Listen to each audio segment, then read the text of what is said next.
ଦିନେ ଚିଙ୍କି ଚଢ଼େଇ ମହାଦେବଙ୍କୁ ପଚାରିଲା, ମହାଦେବ ଆପଣ ମୋତେ କୁହନ୍ତୁ ବୋଲବମ୍ର ମହତ୍ତ୍ୱ କ'ଣ? ବୋଲବମ୍ ଆସିଲାଣି ଆଉ ବୋଲବମ୍ ଆପଣଙ୍କ ଫାର୍ଷ୍ଟ ଟାଇମ୍ କିଏ ନେଇଥିଲେ? ବୋଲବମ୍ କେମିତି ହେଲା? ଆଉ ମୁଁ ନେବି ବୋଲବମ୍ ଆଉ ମୋ ସାହାଯ୍ୟ ଦିଅନ୍ତୁ ମୋତେ ଆଉ କେମିତି କ'ଣ ପାଳନ ହେବ ମୋତେ କୁହନ୍ତୁ ମୋତେ।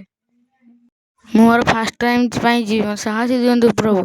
ଆଉ ମୋତେ ଡର ଲାଗୁଛି, ମୋତେ ଛୁଆଟା ମୁଁ ବୋଲବମ୍ ଗଲେ ମୋତେ ବାଟ କଢ଼େଇ ନେବେ ଆଉ ମୁଁ କ'ଣ ବୋଲବମ୍ ଯାଇପାରିବି? ଆଉ ମୋତେ ଆଶୀର୍ବାଦ ଦିଅନ୍ତୁ ଭଗବାନ। ଆଉ ପାଟି ଚୁପ୍, ମୋତେ ଆଶୀର୍ବାଦ ଦିଅନ୍ତୁ। ଆଉ ମୁଁ କ'ଣ ଯାଇପାରିବି ବୋଲବମ୍? ବୋଲବମ୍ର ମହତ୍ତ୍ୱ କ'ଣ ମୋତେ କୁହନ୍ତୁ ମହାଦେବ। ଚିଙ୍କି ଚଢ଼େଇର କଥା ଶୁଣି ମହାଦେବ କହିଲେ ଚିଙ୍କି ଚଢ଼େଇକି, ଚିଙ୍କି ଚଢ଼େଇ ତୁ ବ୍ୟସ୍ତ ହୋନା, ମୁଁ ତୋ ସାଙ୍ଗରେ ଅଛି। ବୋଲବମ୍ ଯିବା ଗୋଟେ ଖୁସିର କଥା, ସବୁ ଲୋକ ଯାଆନ୍ତି। ଓଡ଼ିଶାର ପ୍ରାୟତଃ ଲୋକ ବୋଲବମ୍ ହିଁ ଯାଆନ୍ତି, ଛୋଟ ହେଉ କି ବଡ଼ ହେଉ ସମସ୍ତେ ମୋ ଭକ୍ତିରେ ଭୁଲି ଯାଆନ୍ତି। ବୋଲବମ୍ ଯିବାର ଗୋଟେ ଅଲଗା ପ୍ରକାର ଖୁସି ଥାଏ। ତମେମାନେ ଆସ ବୋଲବମ୍ରେ ମୋ କତି ପାଣି ନେଇକି, ମୋତେ ବହୁତ ଭଲ ଲାଗେ। ସେତେବେଳେ ମୋତେ ଜଣାପଡ଼େ ଯେ ଆକ୍ଚୁଆଲି ଭକ୍ତି କ'ଣ। ତମେମାନେ ଏତେ କଷ୍ଟ କର କିନ୍ତୁ ହଁ ନିଜ ଯତ୍ନ ନେଇକି ଚାଲ, ଏ ଗଞ୍ଜେଇ ଫଞ୍ଜେଇ ଟାଣାଟାଣି କର ନା, ସେସବୁ ଭୁଲ କଥା। ମୋତେ ଖରାପ ଲାଗେ ଯେତେ ତମେ ଗଞ୍ଜେଇ ଫଞ୍ଜେଇ ଟାଣାଟାଣି କର। ବୋଲବମ୍ରେ କ'ଣ ଗଞ୍ଜେଇ ଟାଣିବା ମୁଁ କହିଥିଲି ଗଞ୍ଜେଇ ଟାଣିବାକୁ? ତମେ ବିନ୍ଦାସରେ ଯିବ, ବିନ୍ଦାସରେ ଖାଇ ପିଇକି ଆସିବ, କିନ୍ତୁ ଏଇ ଗଞ୍ଜେଇ ଫଞ୍ଜେଇ ନିଶା କାହିଁ କରୁଛ? ତମେ ଭଲ ଲୋକ ଗୁରା, ଏ ଗଞ୍ଜେଇ ଫଞ୍ଜେଇ ନିଶା କଲେ ଖରାପ ଲୋକ। ତେଣୁ ମୋ କଥା ମାନ, ତୁ ଯା, ତୋ ସାଙ୍ଗରେ ମୁଁ ଅଛି, ମୋ ଆଶୀର୍ବାଦ ତୋ ସାଙ୍ଗରେ ଅଛି। ବୋଲବମ୍ ଏଇଥର ଗଲେ ତୁ ଅଭ୍ୟାସ ହେଇଯିବ, ମୁଁ ଡରିବାର ନାହିଁ। ତାପରେ ଚିଙ୍କି ଚଢ଼େଇ ଆସିକି କହିଲା ତା ସାଙ୍ଗକୁ, ମହାଦେବଙ୍କ ଆଶୀର୍ବାଦ ଆମ ପାଖରେ ଅଛି, ଆମେ ଯିବା ଏଥର ବୋଲବମ୍। ପଇସା ତୋଳ, ଆଉ ମୁଁ ଏଥର ବୋଲବମ୍ ଯିବି।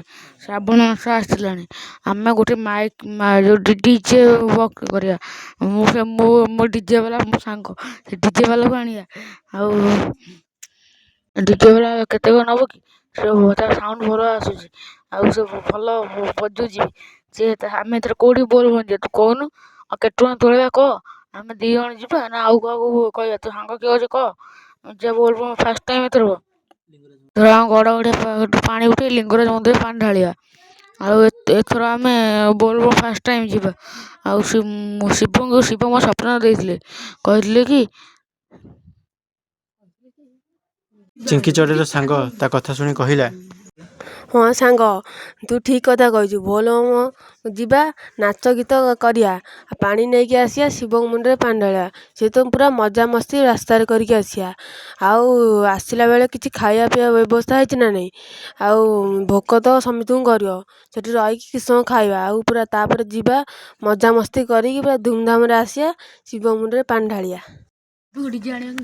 ଆଉ ଯିବା ପାଇଁ କିଛି ଗାଡ଼ି ବ୍ୟବସ୍ଥା ଅଛି କର। ଏଇନା ଚାଲି ଚାଲି ଯିବା, ଚାଲି ଚାଲି ଆସିବା, ତମ ଗୋଡ଼ ଫଟକା ହେଇଯିବ। ଜଣକା 1000 ଟଙ୍କା ନେଖା, ବାଉଙ୍ଗି ସହଲା 500। ଆଉ ଗାଡ଼ି ଚିଙ୍କି ଆଉ ତା ସାଙ୍ଗ, ତା ସାଙ୍ଗ ଗଲା ବାଉଙ୍ଗା ଫାଉଙ୍ଗା ବ୍ୟବସ୍ଥା କରିବାକୁ।